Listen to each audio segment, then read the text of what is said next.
எல்லாருக்கும் வணக்கம். மீண்டும் மெய்ப்பொருள் காண்க தளத்திற்கு எல்லாரையும் நான் வரவேற்கிறேங்க. இன்னைக்கு முதல்ல சர்வதேச சந்தை, சர்வதேச செய்திகள பார்த்துருவோங்க. நாஸ்டாக் வந்து நேத்து 151 பாயிண்ட் அப்பு, டவ் வந்து ஒரு 235 பாயிண்ட் அப்பு, S&P 500 ஒரு 38 பாயிண்ட் அப்புங்க.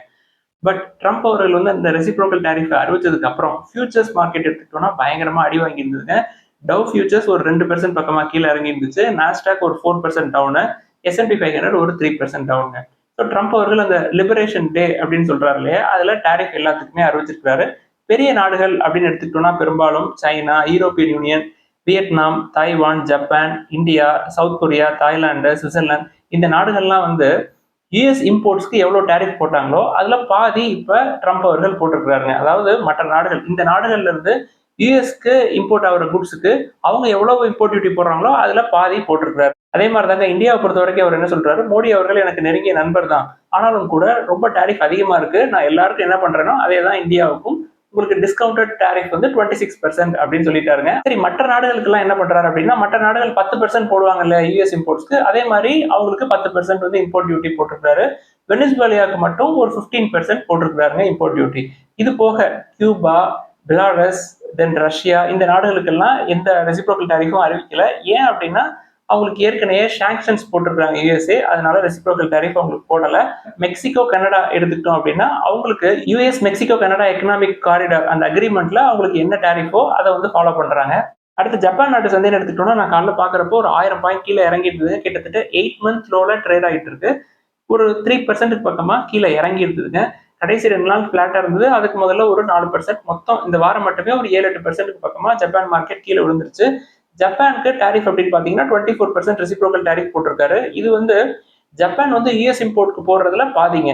ஜப்பான் வந்து யூஎஸ் இம்போர்ட்ஸ்க்கு ஒரு 46% போடுறாங்க. இதுல பாதி இவர் போட்டிருக்காரு. அடுத்து இந்தியாவை எடுத்துக்கிட்டோம் அப்படின்னா யூஎஸ் இந்தியாவுக்கு ட்ரேட் டெபிசிட், அதாவது நம்ம யூஎஸ்க்கு எக்ஸ்போர்ட் பண்றதை விட யூஎஸ் வந்து இந்தியாவுக்கு எக்ஸ்போர்ட் பண்றது கம்மி. அது எவ்வளவு கம்மி அப்படின்னா 46 பில்லியன் ஒர்த். இந்த கேப்பை வந்து குறைக்கணும்னு நினைக்கிறாருங்க ட்ரம்ப் அவர்கள். இது இந்தியாவோட மட்டும் இல்ல, எல்லா நாடுகளுக்கும் இந்த கேப்பை வந்து குறைக்கணும்னு நினைக்கிறாரு. அவரோட மைண்ட் செட் எப்படி இருக்கு அப்படின்னா, நீ 10% போட்டா நானும் 10% போடுறேன், ஃப்ரீ அண்ட் ஃபேரா இருக்கணும் அப்படின்னு நினைக்கிறாருங்க. அது அவருடைய விருப்பம். ஆனா இந்தியாவை பொறுத்த வரைக்கும் நம்மளும் வந்து யூஎஸோட இம்போர்ட் டியூட்டியை குறைக்கிறதுக்கு நம்ம முயற்சி பண்ணிட்டு தான் இருக்கும். கிட்டத்தட்ட $23 பில்லியன் ஒர்த் ஆஃப் யூஎஸ் இம்போர்ட்ஸ்க்கு டாரிஃப் வந்து குறைக்கிறதுக்காக ஏற்கனவே பேச்சுவார்த்தைகள் நடந்துகிட்டு இருக்குதுங்க. இந்த ரெசிப்ரோக்கல் டாரிஃப் எல்லாமே வந்து ஏப்ரல் 9ஆம் தேதியிலிருந்து ரோல் அவுட் ஆகும் அப்படின்னு சொல்லியிருக்காரு. உண்மையிலே ட்ரம்ப் அவர்கள் என்ன எதிர்பார்க்கிறாரு அப்படின்னா, மற்ற நாடுகள் நம்மள்ட்ட வந்து பேசுவாங்க, பேச்சுவார்த்தையில நம்ம வந்து மியூச்சுவலா டாரிஃப் வந்து 2 நாடும் சேர்ந்து குறைச்சிக்கலாம், அப்படி குறைச்சாங்க அப்படின்னா அவர் ஏத்துக்குவார் அப்படின்ற மாதிரி தெரியுதுங்க. இது வளர்ந்த நாடுகள் யுஎஸ், நம்மள மாதிரி வளரக்கூடிய நாடுகள் நிறைய இருக்கும் இல்லையா, அவங்களுக்கெல்லாம் வந்து இது ஃப்ரீ அண்ட் ஃபேர், அவங்களுக்கும் 10% எனக்கும் 10% அப்படின்னா வெளிநாடுகள்ல இருந்து வரக்கூடிய imports, for example agri imports யூஎஸ்ல இருந்து பயங்கரமா உள்ள வருது அப்படின்னா இங்க உள்ள உள்நாட்டு விவசாயிகள் உற்பத்தியாளர்களுக்கு அது பாதிப்பை ஏற்படுத்தும் அப்படின்றதுல எந்த சந்தேகமே இல்லைங்க. அதனாலதான் இந்த டாரிஃப் அப்படின்றத நம்ம வந்து ரொம்ப அதிகமா வச்சிருந்தோம். அதாவது வளர்ந்த நாடுகள்ல இருந்து இந்தியாவுக்கு வரக்கூடிய இம்போர்ட்ஸ் எல்லாத்துக்குமே நம்ம ஹையர் டாரிஃப் போட்டதுக்கு இதாங்க காரணம். இந்தியாவை பொறுத்த வரைக்கும் நம்ம வந்து major exporter of pharma, then auto, IT. இந்த ஃபார்மா செக்டரை பொறுத்த வரைக்கும் இந்த ரெசிப்ரோக்கல் டாரிஃப் உள்ள வராது அப்படின்னு நினைக்கிறேங்க. நம்ம வந்து யூஎஸ்க்கு போற டாரிஃப், தென் யூஎஸ் நம்மளுக்கு போற டாரிஃப் அப்படின்றது ஒரு 10% தான் இருக்கும். அதனால அதை கொஞ்சம் எக்ஸம்ஷன்ல விட்டுருக்காருங்க. ஸோ ஃபார்மா ஸ்டாக்ஸ்லாம் இன்னைக்கு பயங்கரமா ஏறி இருக்கும். அடுத்து கோல்டு எடுத்துக்கிட்டோம்னா இன்னைக்கு 22 கேரட் கோல்டு பெர் கிராம் 50 ரூபாய் மறுபடியும் மேலே ஏறி இருக்குங்க. ஒரு புது ஆல் டைம் ஹை. அமெரிக்க டாலருக்கு நிகரான இந்திய ரூபாயோட மதிப்பு கொஞ்சம் சரிஞ்சிருக்குங்க. 85.69 இந்திய ரூபாயா இருக்கு. பிரெண்ட் க்ரூட் எடுத்துக்கிட்டோம்னா விலை பயங்கரமா குறைஞ்சிருக்குங்க. $2.25 குறைஞ்சிருக்கு. நேற்று 75 பக்கமா இருந்ததுங்க ஒரு பேரல். இன்னைக்கு 73.25 யூஎஸ் டாலரா இருக்கு ஒரு பேரல். அடுத்து இன்னைக்கு அப்டேட்ஸ்க்குள்ள போயிடலாங்க. ஃபர்ஸ்ட் டாடா ஸ்டீல்ல ஒரு அப்டேட்ங்க. கம்பெனி என்ன பண்ணிருக்காங்க, இந்தியன் ஃபவுண்டேஷன் ஃபார் குவாலிட்டி மேனேஜ்மெண்ட்ல ஒரு 13 crore rupees இன்வெஸ்ட் பண்ணி அவங்களோட ஸ்டேக் வந்து இன்க்ரீஸ் பண்ணிருக்காங்க. ஏற்கனவே அவங்கள்ட்ட ஒரு 9.09% ஸ்டேக் இருந்தது. இப்போ இந்த ஸ்டேக் வந்து 16.6% கூட்டியிருக்காங்க. டாடா ஸ்டீலை பொறுத்த வரைக்கும் நம்ம இப்போ கன்சிடர் பண்ற ரேஞ்சில் இல்லைங்க, விலை வந்து அதிகமா இருக்கு. அடுத்து ஐடிஎஃப்சி ஃபர்ஸ்ட் பேங்க்ல ஒரு அப்டேட்டுங்க. கம்பெனிக்கு central pension accounting office government of இந்தியாட்ட இருந்து ஒரு அப்ரூவல் வந்திருக்கு. என்ன அப்படின்னா, சென்ட்ரல் கவர்மெண்ட் எம்ப்ளாயிஸ் இருப்பாங்க இல்லையா, ரிட்டையர்ட் ஆனதுக்கு அப்புறம் அவங்களுக்கெல்லாம் பென்ஷன் போகும் இல்லையா, ஸோ அந்த பென்ஷன்தாரர்கள் எல்லாருக்குமே ஐடிஎஃப்சி ஃபர்ஸ்ட் பேங்க் அக்கௌண்ட் மூலியமா பென்ஷனை டிஸ்பர்ஸ் பண்றதுக்கு ஐடிஎஃப்சி ஃபர்ஸ்ட் பேங்க் அப்ரூவல் கிடைச்சிருக்குங்க. இதனால என்ன அட்வான்டேஜ் அப்படின்னா, இந்த சென்ட்ரல் கவர்மெண்ட் எம்ப்ளாயிஸ் ரிட்டையர்ட் ஆனவங்க ஐடிஎஃப்சி ஃபர்ஸ்ட் பேங்க் அக்கௌண்ட் வந்து லிங்க் பண்ண வேண்டியிருக்கும். அவங்க பென்ஷன் வாங்குறவங்களுக்கு யார் யாரு அப்படின்னா, all India service officers, former MPs, retired high court judges, ex president, vice presidents, then civil ministers. இதற்குள்ள எந்தெந்த சென்ட்ரல் கவர்மெண்ட் எம்ப்ளாயிஸ் வரமாட்டாங்க அப்படின்னா, railways, post office, then telecom, then defence. இதனால ஐடிஎஃப்சி ஃபர்ஸ்ட் பேங்கோட பிசினஸ் வந்து டெவலப் ஆகும். ஐடிஎஃப்சி ஃபர்ஸ்ட் பேங்க் அப்படின்றது ஒரு பிராண்ட் இமேஜ் ஆயிடுச்சுங்க. அடுத்து இண்டஸ்இண்ட் பேங்க்ல ஒரு அப்டேட்டுங்க. கம்பெனி மிட் ஆஃப் மார்ச்ல ஒரு 2000 crores ஒர்த் குறையறதுக்கான வாய்ப்புகள் இருக்கு இந்த அக்கௌண்டிங் லேப்சஸ்னால அப்படின்னு சொல்லி செய்திகள் வந்தது. ஷேர் பிரைஸ் வந்து பயங்கரமா கீழே விழுந்திருந்தது. தென் போர்டு என்ன பண்ணாங்க, கிராண்ட் தாட் அண்ட் பிடபிள்யூசி ரெண்டு பேரை வந்து இந்த அக்கௌண்டிங் டிஃபிஷியன்சிஸை ரிவ்யூ பண்றதுக்காக போட்டிருந்தாங்க. ஸோ இந்த ரெண்டு அக்கௌண்டிங் ஏஜென்சிஸ் போர்டு அந்த ரிப்போர்ட்டை சப்மிட் பண்ற மாதிரி செய்திகள் வந்திருக்குங்க.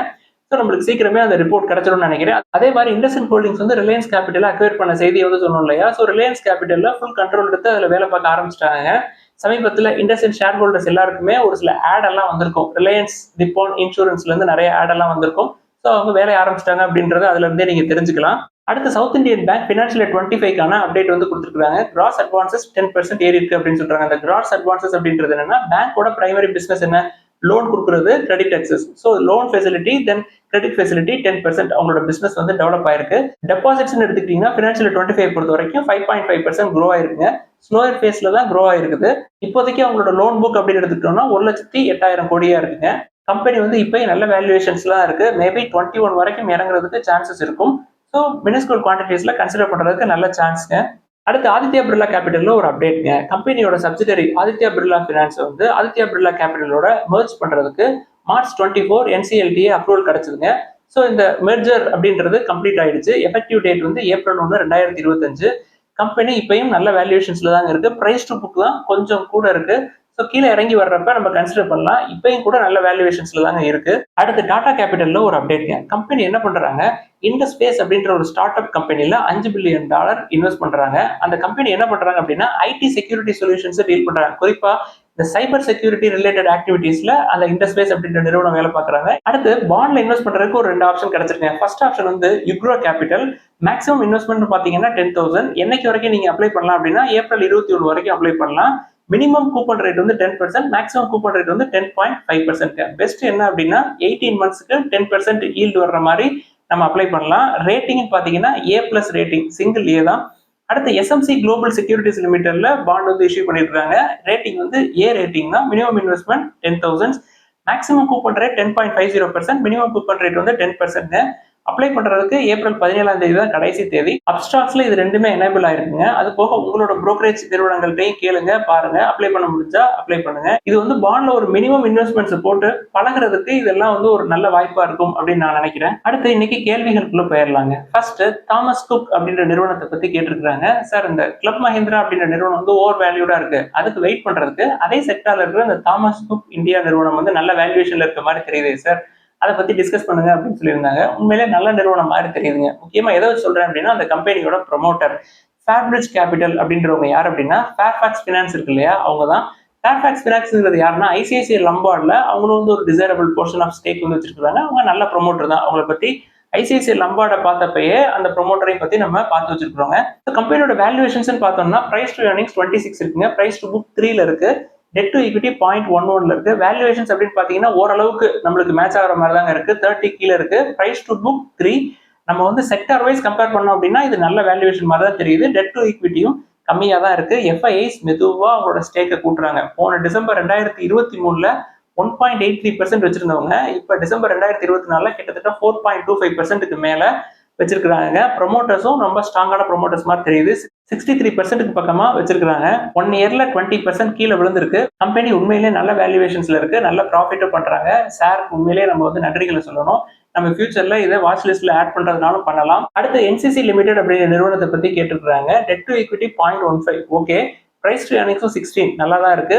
பிரைஸ் டு புக்கும் 1.95 தான். என்ன ஒரே ஒரு ப்ராப்ளம்னா பயங்கரமா ஏறி இருக்குங்க லாஸ்ட் 3 இயர்ஸ்ல. எஃப்ஐஐஸ்லாம் நல்ல ப்ராஃபிட்ல இருந்து கொஞ்சம் கொஞ்சமா வித்துக்கிட்டு இருக்காங்க. இந்த நேரத்துல போய் நம்ம தலையை விட்டு மாட்டிக்கூடாது. இன்னும் கீழே இறங்குறதுக்கு சான்சஸ் நிறைய இருக்குங்க. அடுத்து ETF கோல்டு வந்து நம்ம வாங்குறோம்ல சார், அதை வந்து வித்தோம் அப்படின்னா அதுக்கு டாக்ஸ் உண்டா, என்ன மாதிரியான டாக்ஸ் இருக்கும் அப்படின்னு சொல்லி கேட்கிறாரு. ஆர்டினரியா நம்ம வந்து ஷேர்ஸை வித்தா நம்மளுக்கு என்ன டாக்ஸோ அதே மாதிரி டாக்ஸ் இருக்குங்க. அதாவது கேபிட்டல் கெயின் டாக்ஸ் இருக்கும். நீங்க ஒரு வருஷத்துக்கு உள்ள விற்கிறீங்க அப்படின்னா உங்களோட ப்ராஃபிட் வந்து 20% டாக்ஸ் ஸ்லாபுக்கு கீழே வருங்க, அந்த ஷார்ட் டேர்ம் கேபிட்டல் கெயின். நீங்க ஒரு வருஷம் மேல நீங்க வந்து வச்சுட்டு அதுக்கப்புறம் விற்கிறீங்க அப்படின்னா உங்களுக்கு லாங் டேர்ம் கேபிட்டல் கெயின் வருங்க. கோல்ட பொறுத்த வரைக்கும் நான் வந்து நல்ல ப்ராஃபிட்ல இருக்கேன், 100%க்கு மேல கோல்டு ETF ப்ராஃபிட் இருக்கு அப்படின்னு நினைக்கிறவங்க இறங்குமோ அப்படின்னு சொல்லி உங்களுக்கு அச்சுறுத்தல் இருந்தது அப்படின்னா அந்த ப்ராஃபிட் அப்படியே எடுத்து பிசிக்கல் கோல்டா வாங்கி வச்சுக்கிறது நல்லதுங்க.